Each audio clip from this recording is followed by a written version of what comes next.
खासदार संजय राऊत यांनी मुख्यमंत्री एकनाथ शिंदे यांच्यावर अप्रत्यक्षरित्या बोचरी टीका केली।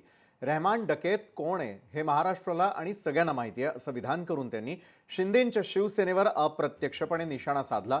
मुंबई कुणाला लुटायची आहे हे जनतेला चांगलंच ठाऊक असल्याचंही राऊत म्हणाले। मुंबई कुणाकडे असावी हे मुंबईकर ठरवतील असं म्हणत त्यांनी आगामी मुंबई महापालिका निवडणुकीच्या पार्श्वभूमीवर सत्ताधाऱ्यांना टोला लगावला। राऊतांच्या या विधानामुळे राजकीय वातावरण तापलंय। काय तो आता नवीन सिनेमा कुठला निघालाय का? पुरंदर तिजोरीला घातलं वेटोळं, प्रत्येक कामात घोटाळे, मुंबईकरांना लुटून मुंबईचे केले वाटोळे, असं मला आता पाठवले आणि कोणीतरी पाठवून। मुंबईच्या तिजोरीवर दरोडा टाकणारे हे रहमान डकेत कोण आहेत? त्याचा शोध घेतला पाहिजे। हो ना, ते रील बघितली का तुम्ही? त्याचा रील बघितला?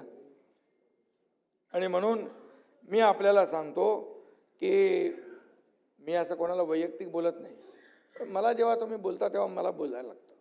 आणि म्हणून एवढंच सांगतो की मुंबई को लुटने वाला कौन है वो रहमान डकैत, याचा शोध नक्की घेतला पाहिजे।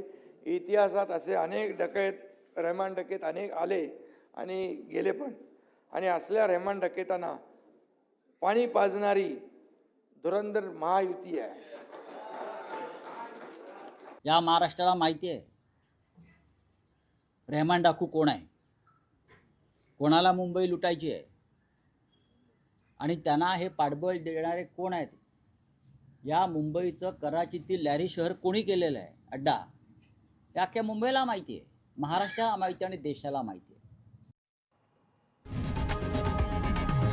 लोकशाही मराठी ऐका, पहा, जागरूक रहा।